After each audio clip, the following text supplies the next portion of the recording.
1 মাস তো হয়ে গেল, আজকে 9 তারিখ, 1 মাস 1 দিন। আমি অনুরোধ করব, পুজোতে ফিরে আসুন, উৎসবে ফিরে আসুন। অভয়ার বিচারহীন সবের ওপর দাঁড়িয়ে উৎসবের ডাক দেওয়া এক নক্কারজনক নির্লজ্জতার পরিচায়ক।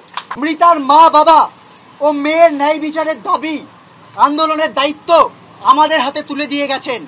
তাই এর শেষ না দেখে আমরা আন্দোলন থেকে পিছু হটতে পারি না। বার্তা একেবারে পরিষ্কার, লাউড অ্যান্ড ক্লিয়ার।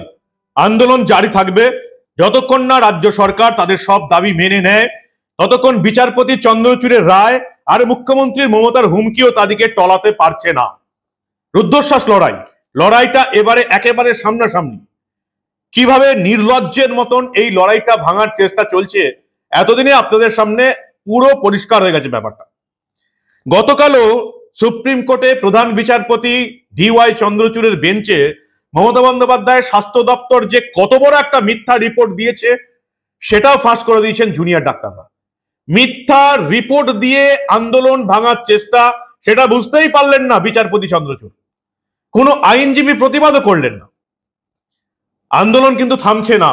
বিচারপতি চন্দ্রচূড়ের রায়, মুখ্যমন্ত্রী মমতার হুমকিকে তুড়ি মেরে উড়িয়ে দিয়ে জুনিয়র ডাক্তাররা পরিষ্কার ঘোষণা করে দিয়েছেন আন্দোলন চলবে। রাজ্য সরকারকে সব দাবি মানতে হবে।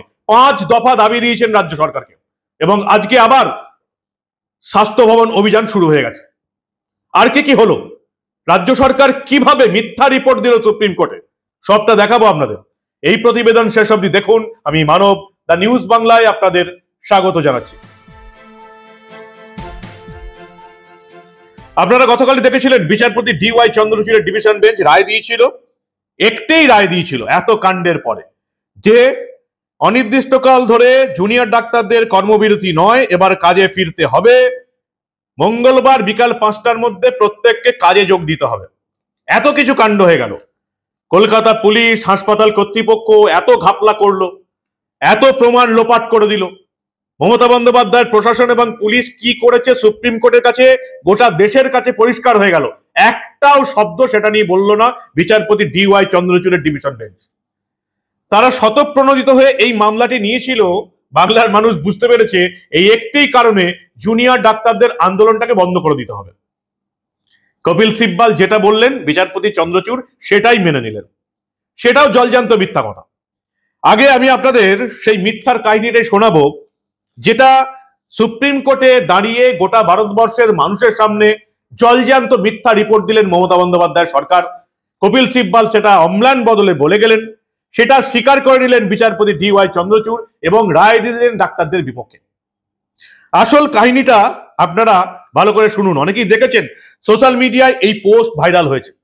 জুনিয়র ডাক্তার, প্রত্যেক বাঙালির, এই বাংলার, এই পশ্চিমবঙ্গের মানুষের মাথায় রাজ্য সরকার ঢুকিয়ে দেওয়ার চেষ্টা করছে যে জুনিয়র ডাক্তারদের আন্দোলনের জেরেই নাকি স্বাস্থ্য ব্যবস্থা অচলাবস্থার সৃষ্টি হয়েছে, মানুষ মারা যাচ্ছে, 23 জন নাকি মারা গেছে। আসল সত্যিটা কি আপনারা জানেন কি? আপনারা জানেন তৃণমূলের তরফ থেকে, তৃণমূলের পেজে যে মিথ্যা প্রচারটা চলছে সেটা কত বড় ফেক নিউজ? অভিষেক বন্দ্যোপাধ্যায়ের পাতা থেকে যে মিথ্যা কথাগুলো বলা হচ্ছে সেগুলো কত বড় ফেক নিউজ? জুনিয়র ডাক্তাররা কি বলছেন, নীলাঞ্জন সেনগুপ্ত কি লিখছেন, ভালো করে শুনুন। গোটা বাংলার মানুষকে জানিয়ে দেওয়া হচ্ছে যে ডাক্তারদের, জুনিয়র ডাক্তারদের ধর্মঘটের ফলে তাদের অসুবিধা হচ্ছে, স্বাস্থ্য ব্যবস্থা নাকি ভেঙে পড়েছে, গরিব মানুষরা নাকি অসহায়। আসল ঘটনাটা কি আপনারা ভালো করে শুনুন। আসল ঘটনাটা ঠিক কি প্রথমেই জানা দরকার। Junior doctor, intern, house staff, PGT সরকারি মেডিকেল কলেজ ছাড়া কোথাও নেই। সরকারি মেডিকেল কলেজ, হাসপাতাল ছাড়া কোথাও junior doctor, intern, house staff, PGT কোথাও নেই। বাংলায় নথিভুক্ত সরকারি বেসরকারি হাসপাতালের সংখ্যা 3000। 3000 বেসরকারি হাসপাতালে, বাকি সরকারি হাসপাতালে কোনো জুনিয়র ডাক্তার নেই, সুতরাং বাদ। বাংলায় মোট হেলথ সেন্টার আছে, তার সংখ্যা 1257, সেখানেও জুনিয়র ডাক্তার নেই, ধর্মঘট নেই। জেনারেল হাসপাতাল এবং সাব ডিভিশনাল হাসপাতালের সংখ্যা 70টা, সেখানেও জুনিয়র ডাক্তার নেই। রেল, ইএসআই, সেন্ট্রাল হাসপাতাল 60টা আছে এই বাংলায়, সেখানে জুনিয়র ডাক্তার নেই। পুরসভা, কর্পোরেশনের হাসপাতাল, জুনিয়র ডাক্তার নেই। জুনিয়র ডাক্তার আছে এমন হাসপাতালের সংখ্যা এই বাংলায়, মেডিকেল কলেজ হাসপাতালের সংখ্যা মাত্র 14 থেকে 16টা। সেখানে জুনিয়র ডাক্তাররা শুধুমাত্র ওপিডি দেখছে না, অর্থাৎ বহির্বিভাগ দেখছে না, এমার্জেন্সিতে আছে। সেখানে এমার্জেন্সিতে সিনিয়র চিকিৎসকরা আছে, যারা ডক্টরেট করছেন বা অন্যান্য গবেষণা করছেন তারা আছেন, সমস্ত অধ্যাপকরা আছেন, তারা চিকিৎসা করছেন। মোট হাসপাতালের সংখ্যা কত যেখানে জুনিয়র ডাক্তার আছে? 0.52%, অর্থাৎ এই বাংলায় 99.50% হাসপাতালে জুনিয়র ডাক্তার নেই। 0.52, 1%-এরও অর্ধেক ভাগে জুনিয়র ডাক্তার আছেন। আর সেই 1%-এরও অর্ধেক ভাগে 0.52 এই জুনিয়র ডাক্তাররা এমার্জেন্সি করছে, ওপিডি করছে না বলে নাকি ধপাধপ রোগী মারা যাচ্ছে, এই রিপোর্ট দিয়েছে রাজ্য সরকার সুপ্রিম কোর্টে দাঁড়িয়ে। ভাবুন, রাজ্যের মানুষকেও মিথ্যা কথা বলছে, দেশের সর্বোচ্চ আদালত সুপ্রিম কোর্টও মিথ্যা রিপোর্ট দিচ্ছে আমাদের রাজ্য সরকার। আবার সুপ্রিম কোর্টের প্রধান বিচারপতি DY চন্দ্রচূড় সেই রিপোর্ট পেয়ে কোন রকম চেক না করে ডাক্তারদের বিরুদ্ধে রায়ও দিয়ে দিচ্ছেন। কোথায় যাচ্ছে আমাদের বিচার ব্যবস্থাটা? আরো আছে, জুনিয়র ডাক্তাররা বলছেন যে জুনিয়র ডাক্তারদের ধর্মঘট চলছে এমন হাসপাতালের সংখ্যা মাত্র 14 থেকে 16টা, তার বাইরে হাসপাতাল আছে কয়েক হাজার। সেই 14 থেকে 16টা হাসপাতালেও অধ্যাপক ডাক্তাররা পেশেন্ট দেখছেন, ওপিডি চালাচ্ছেন 24x7 পদ্ধতিতে। জুনিয়র ডাক্তাররা প্রতিবাদে সামিল থাকলেও তাদের ডাকে সাড়া দিয়ে সাহায্য করছেন।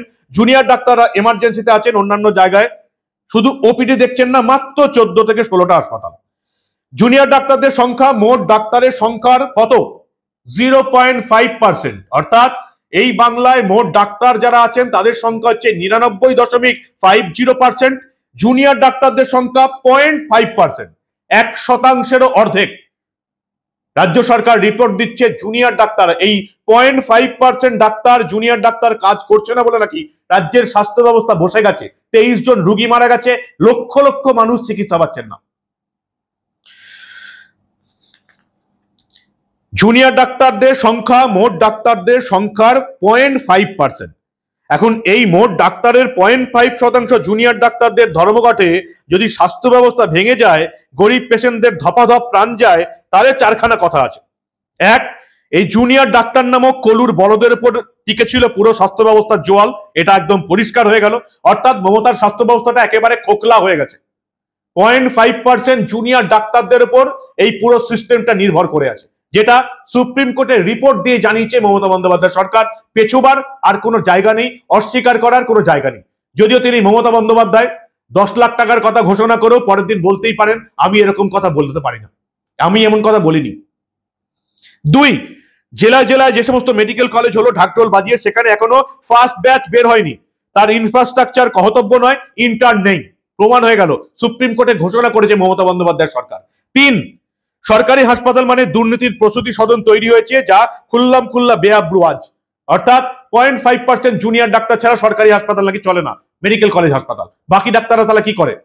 এবং চার, সরকারি হাসপাতাল থেকে বিনামূল্যে এবং স্বল্প মূল্যে যে ওষুধ দেওয়া হচ্ছে তার ডোজ এবং গুণমান ঠিক আছে তো?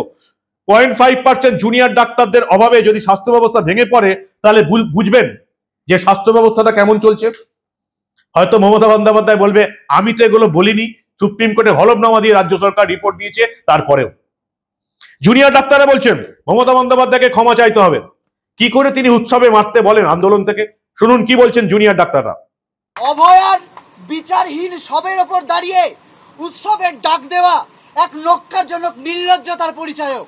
মৃতার মা বাবা ও মেয়ের ন্যায় বিচারের দাবি, আন্দোলনের দায়িত্ব আমাদের হাতে তুলে দিয়ে গেছেন। তাই এর শেষ না দেখে আমরা আন্দোলন থেকে পিছু হটতে পারি না। জুনিয়র ডাক্তারদের আন্দোলনকে পুরো সাপোর্ট করেছে ইন্ডিয়ান মেডিকেল অ্যাসোসিয়েশনের পশ্চিমবঙ্গ শাখা, অর্থাৎ সিনিয়র ডাক্তাররা জুনিয়র ডাক্তারদের পাশে আছেন। আজকে বিকাল 5টাতেও যদি জুনিয়র ডাক্তাররা কাজে যোগ না দেন, মমতা বন্দ্যোপাধ্যায় সরকার কোনো ব্যবস্থা নিলে সিনিয়র ডাক্তাররা মাস রেজিগনেশন দেবেন, অর্থাৎ এই রাজ্যের সমস্ত সরকারি হাসপাতালের ডাক্তাররা রেজিগনেশন দেবেন। মমতা বন্দ্যোপাধ্যায় সরকার সামলাতে পারবে তো? 5 দফা দাবি উঠেছে। কি কি 5 দফা দাবি? আরজি কর মেডিকেল কলেজে এই অত্যাচার করে খুনের ঘটনায় দোষীদের দ্রুত খুঁজে বের করা, অপরাধের উদ্দেশ্য সামনে আনা এবং দোষীদের দৃষ্টান্তমূলক শাস্তি। দফা 2, তথ্য প্রমাণ লোপাটের সঙ্গে প্রত্যক্ষ বা পরোক্ষভাবে জড়িত চিহ্নিতদের চিহ্নিত করে শাস্তির ব্যবস্থা। দফা 3, কলকাতা পুলিশের পুলিশ কমিশনার বিনীত গোয়েলের ইস্তফা। তার তো ইস্তফা দেওয়ার আগেই উচিত ছিল, নির্লজ্জ হলেই এতটা ইস্তফা না দিয়ে থাকতে পারেন। অবশ্য মমতা বন্দ্যোপাধ্যায় কালকে বলেছিলেন বিনীত গোয়েল ইস্তফা দিতে চেয়েছিলেন, কিন্তু আমি সেই ইস্তফা দিতে বারণ করেছি। স্বাভাবিক ব্যাপার, তিনি সন্দীপ ঘোষকে ইস্তফা দিতে বারণ করেন, তিনি বিনীত গোয়েলকে ইস্তফা দিতে বারণ করেন। যে সমস্ত অপদার্থ এবং দুর্নীতির সঙ্গে যারা জড়িত থাকেন তাদেরকেই মমতা বন্দ্যোপাধ্যায়ের সবচেয়ে বেশি পছন্দের। দফা 4, রাজ্যের সব মেডিকেল কলেজ, হাসপাতাল এবং স্বাস্থ্যকেন্দ্রের চিকিৎসক ও স্বাস্থ্যকর্মীদের নিরাপত্তা নিশ্চিত করা। দফা 5, শেষ দফা, রাজ্যের মেডিকেল কলেজ, হাসপাতাল এবং স্বাস্থ্যকেন্দ্রের চিকিৎসক এবং স্বাস্থ্যকর্মীদের নিরাপত্তা নিশ্চিত করা। এবং এর সঙ্গেই পরিষ্কার দাবি তোলা হয়েছে স্বাস্থ্য শিক্ষা অধিকর্তা, স্বাস্থ্য অধিকর্তা এবং প্রিন্সিপাল সেক্রেটারির পদত্যাগ। কারণ 9ই আগস্ট ঘটনার সকালের পরদিন 10ই আগস্ট ডাক্তারদের রুম ভাঙতে নির্দেশ দিয়েছিলেন এরাও। সন্দীপ ঘোষের চিঠিতে সই ছিল স্বাস্থ্য শিক্ষা অধিকর্তা, স্বাস্থ্য অধিকর্তা এবং প্রিন্সিপাল সেক্রেটারি। তাই এদেরও পদত্যাগ দাবি করেছেন জুনিয়র ডাক্তাররা। কি বলছেন তারা সোজা সাপটা আপনারা নিজের চোখে দেখে নিন। সন্দীপ ঘোষ বা বিরূপাক্ষ বা অভিজ্ঞকে যে সাসপেন্ড করা হয়েছে সেটাও শাক দিয়ে মাছ ঢাকার মতো। বাস্তবত সিবিআই গ্রেপ্তার করার পর সন্দীপ ঘোষকে নামমাত্র শোকজ করা হয়েছে। অভিক এবং বিরূপাক্ষকে সাসপেন্ড করলেও সাসপেনশনের কোনো কারণ উল্লেখ করা হয়নি। এরকম একটি দুর্বল সাসপেনশন অর্ডার কোর্টে গেলেই প্রত্যাহিত হয়ে যাবে। এটি বাস্তবত গণক্ষোভ প্রশমিত করার জন্য একটি আই ওয়াশ ছাড়া অন্য কিছু বলে আমরা মনে করতে পারছি না। আমরা সুস্পষ্টভাবে রাজ্য সরকারের কাছে দাবি জানাতে চাই সন্দীপ ঘোষের বিরুদ্ধে কড়া ডিসিপ্লিনারি অ্যাকশন নেওয়া হোক। অভিজ্ঞ ও বিরূপাক্ষকে যথাযথ কারণ দর্শিয়ে তারপর সাসপেন্ড করা হোক স্বাস্থ্য ভবন। সিভিক ডাক্তার, সিভিক নার্স নিয়োগের ভাওতাবাজি নয়, আমরা চাই জেলায় জেলায় যথাযথ সরকারি স্বাস্থ্য কাঠামো। এই পুরো পর্যায়ে স্বাস্থ্য ভবন ক্রমাগত নক্কারজনক ভূমিকা নিতে গেছে। উপরন্তু এও আমাদের কাছে প্রকাশিত হয়েছে যে সেমিনার রুম সংলগ্ন ঘরগুলিকে ভাঙার অর্ডারেও সই করেছিলেন স্বাস্থ্য সচিব, ডিএমই এবং ডিএইচএস। আমরা তাই স্বাস্থ্য সচিব, ডিএমই এবং ডিএইচএস এর অপসারণের দাবি করছি এদেরও সিবিআই তদন্তের আওতায় আনার। স্বাস্থ্য ভবনের এই পাহাড় প্রমাণ দুর্নীতি নিয়ে স্বাস্থ্যমন্ত্রীর কি বক্তব্য আমরা তাও জানতে চাই। এখনো পর্যন্ত এ ব্যাপারে তার কোনো বক্তব্য কিন্তু আমরা পাইনি। কেন পাইনি তাও জানতে চাই। সিপি নাকি তার কাছে পদত্যাগপত্র জমা দিতে এসেছিলেন, তিনি নিজে দায় স্বীকার করেছেন তদন্তের গাফিলতি। তারপরেও কেন তার পদত্যাগপত্র জমা নেওয়া হয়নি? পুলিশের কাজ কি শুধুই ভিড় নিয়ন্ত্রণ করা? এদের ভরসাতেই কি মেয়েরা কাজ করতে যাবেন? অবিলম্বে তাকে কাজ থেকে অব্যাহতি দিতে হবে। অভয়ার পরিজনকে টাকা দিতে চাওয়া ডিসি নর্থকে তদন্তের আওতায় আনতে হবে। মিথ্যে কথা বলে অভিজ্ঞকে আড়াল করতে চেয়েছেন ডিসি সেন্ট্রাল, তার বিরুদ্ধেও শাস্তিমূলক পদক্ষেপ নিতে হবে। প্রত্যেকটি কলেজ ইউনিয়ন এবং আরডি এর নির্বাচিত প্রতিনিধি দলের সাথে কলেজ কাউন্সিল ও রোগী কল্যাণ সমিতিতে অংশীদারিত্ব সুনিশ্চিত করতে হবে। এর জন্য প্রত্যেকটি কলেজে সুস্থ ও গণতান্ত্রিকভাবে ছাত্রছাত্রী ও জুনিয়র ডাক্তারদের মধ্যে নির্বাচন করা সরকার। অভয়ার বিচারহীন সবের ওপর দাঁড়িয়ে উৎসবের ডাক দেওয়া এক নক্কারজনক নির্লজ্জতার পরিচায়ক। বিচার না পাওয়া অবধি উৎসবে ফেরার আবেদন অশ্লীল এবং অমানবিক। মুখ্যমন্ত্রীকে অবিলম্বে এই বক্তব্য ফিরিয়ে নিতে হবে। পাশাপাশি মাননীয়া যেভাবে অভয়ার পরিজনকেও মিথ্যেবাদী বলে অভিহিত করতে চেয়েছেন, আমরা তাকেও তীব্র ধিক্কার জানাচ্ছি। মৃতার মা বাবা ও মেয়ের ন্যায় বিচারের দাবি, আন্দোলনের দায়িত্ব আমাদের হাতে তুলে দিয়ে গেছেন। তাই এর শেষ না দেখে আমরা আন্দোলন থেকে পিছু হটতে পারি না। আমরা সরকারের উদ্দেশ্যে স্পষ্ট জানিয়ে দিতে চাই, আগামীকাল বিকেল 5টার মধ্যে রাজ্য সরকার পদক্ষেপ গ্রহণ করে আমাদের এই দাবিগুলি মিটিয়ে দিক, তবেই আমরা কর্মবিরতি প্রসঙ্গে ওনাদের আবেদন নিয়ে ভেবে দেখতে পারি। সুপ্রিম কোর্টে হলফনামা দিয়ে রাজ্যের স্বাস্থ্য দপ্তর জলজান্ত মিথ্যা কথা বলল। বাংলার মানুষকে মিথ্যা কথা বললে হচ্ছিল না। তৃণমূলের পেজ থেকে, সোশ্যাল মিডিয়া পেজ থেকে নির্লজ্জ মিথ্যা কথাগুলো এই যে ছেলেটি মারা গেছে কোন্নগরে, তার মাকে দিয়ে বলানো হচ্ছে। তবু এদের চৈতন্য নেই, এরা সুপ্রিম কোর্টে মিথ্যা কথা বললো এবং ধরা পড়ে গেল। পরিষ্কার ধরা পড়ে গেছে যে জুনিয়র ডাক্তারদের জন্য এই অচলাবস্থা একদমই থাকার কথা নয়। জুনিয়র ডাক্তাররা আছেন মাত্র 14 থেকে 16টা হাসপাতাল, তার বাইরে এই রাজ্যে কয়েক হাজার হাসপাতাল রয়েছে, সরকারি চিকিৎসক রয়েছে, ডাক্তার রয়েছে। আর এটা নিয়েও কিন্তু জুনিয়র ডাক্তাররা আন্দোলনে নামছেন। এই মিথ্যা কথা সুপ্রিম কোর্টে বলে ডাক্তারদের কর্মবিরতির বিরুদ্ধে জাস্টিস চন্দ্রচূড়ের রায় নিয়ে আসার বিরুদ্ধে। শুনুন আপনারা। সুপ্রিম কোর্টে রাজ্য সরকার ও সরকারের উকিল কপিল সিব্বলকে আমাদের জুনিয়র ডাক্তারদের আন্দোলন ও কর্মবিরতিকে যেন তেন প্রকারেণ থামানোর জন্য ন্যাক্কারজনক একটা ভূমিকা রাখতে দেখলাম আমরা। ওনারা বলেছেন জুনিয়র ডাক্তারদের আন্দোলনের ফলে মানুষ মারা যাচ্ছেন, রোগী পরিষেবা ব্যাহত হচ্ছে ইত্যাদি। আমরা স্পষ্ট আরও একবার মনে করিয়ে দিতে চাই, রাজ্যের প্রতিটি মেডিকেল কলেজে রোগী পরিষেবা চালু আছে। সিনিয়র ডাক্তারেরা অক্লান্ত পরিশ্রম করে পরিষেবা দিচ্ছেন লাখো মানুষকে। আমরা রাজ্যবাসীকে এও মনে করিয়ে দিতে চাই, রাজ্যে মোট সরকারি হাসপাতালের সংখ্যা 245টি, যার মধ্যে মেডিকেল কলেজ মাত্র 26টি। মোট জুনিয়র ডাক্তারদের সংখ্যা 7,500 এরও বেশি নয়। পশ্চিমবঙ্গে মোট রেজিস্টার্ড ডাক্তারের সংখ্যা প্রায় 93,000। মাত্র কয়েকটি মেডিকেল কলেজে যেখানেও সিনিয়র ডাক্তাররা চিকিৎসা পরিষেবা দিচ্ছেন, সেখানকার জুনিয়র ডাক্তাররা কর্মবিরতিতে আছেন বলে গোটা স্বাস্থ্য ব্যবস্থা ভেঙে পড়ছে। এই কথাটা তাহলে কি করে বলা হচ্ছে? অর্থাৎ সরকার মিথ্যে কথা বলছে, সুপ্রিম কোর্টে মিথ্যে বক্তব্য রাখা হচ্ছে। আমরা মনে করছি এটা আমাদের আন্দোলনকে কালিমা লিপ্ত করে আন্দোলনের প্রতি মানুষের যে বিপুল জনসমর্থন, তাকে বিপথে চালিত করার এক নক্কারজনক প্রচেষ্টা।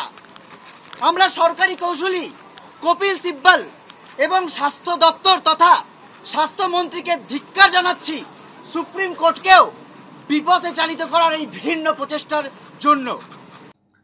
5টার মধ্যে কাজে যোগ দেবার কথা ভুলে যান। আপাতত এই 5 দফা দাবি এবং রাজ্যের স্বাস্থ্য শিক্ষা অধিকর্তা, স্বাস্থ্য অধিকর্তা এবং প্রিন্সিপাল সেক্রেটারির পদত্যাগ, পাশাপাশি কলকাতার পুলিশ কমিশনার বিনীত গোয়েলের পদত্যাগ চাই। না হলে এই আন্দোলন চলবে। রাজ্য সরকার কোন রকম ব্যবস্থা নিতে গেলে সিনিয়র ডাক্তাররা জানিয়ে দিয়েছেন তারা মাস রেজিগনেশন দেবেন, পদত্যাগ করে দেবেন একসঙ্গে সবাই মিলে। আজকে এই মুহূর্তে আপনারা যখন এই প্রতিবেদন দেখছেন, স্বাস্থ্য ভবন অভিযান শুরু হয়ে গেছে। আবার স্বাস্থ্য ভবন অভিযান শুরু হয়ে গেছে। বলাই যায় চন্দ্রচূড়ের রায়, সেই রায়টাও যে কি করে হলো সেটাও আপনারা ভালো জানেন। রাজ্য সরকার কপিল সিব্বলকে দিয়ে চন্দ্রচূড়ের বেঞ্চে স্বতঃপ্রণোদিত হয়ে এই মামলা নিয়ে গেল, যাতে তিনি জুনিয়র ডাক্তারদের বিরুদ্ধে রায় দিতে পারেন। কারো বিরুদ্ধে রায় দেওয়া হলো না। না স্বাস্থ্য দপ্তর, না সন্দীপ ঘোষের এই সমস্ত অনুগামী, না কলকাতার পুলিশ, কারোর বিরুদ্ধে রায় দিল না ডিওয়াই চন্দ্রচূড়ের ডিভিশন বেঞ্চ। রায় দিল জুনিয়র ডাক্তারদের আন্দোলনের বিরুদ্ধে। আর এটা সবাই জানতো যে জাস্টিস চন্দ্রচূড় কি রায় দেবেন। জুনিয়র ডাক্তাররা পরিষ্কার জানিয়ে দিয়েছেন কর্মবিরতি উঠছে না। এবার আর পারের লড়াই, সম্মুখ সমরে নেমেছে জুনিয়র ডাক্তাররা, তাদের পেছনে আছেন সিনিয়র ডাক্তাররা। আপনি কোন দলে আছেন? আপনি কি উৎসবে যোগ দেবেন আন্দোলন ছেড়ে? এত কাণ্ডের পরে আরজি করে ওই মেয়েটির জায়গায় যারা নিজের মেয়েকে দেখছেন তারা কোনোদিন উৎসবে যোগ দিতে পারবেন না। অন্তত মমতা বন্দ্যোপাধ্যায় এই নির্লজ্জ মতামতকে সাপোর্ট করতে পারেনি না কয়েকজন তোলামুলি এবং এই যারা চুরি চামারি করে তারা ছাড়া। কি বলবেন আপনারা? আপনাদের মূল্যবান এবং গুরুত্বপূর্ণ মতামত জানান দা নিউজ বাংলার কমেন্ট সেকশনে। আর দেখতে থাকুন দা নিউজ বাংলা। আমরা এই ধরনের কোনো ঘটনা চেপে রাখতে দেব না।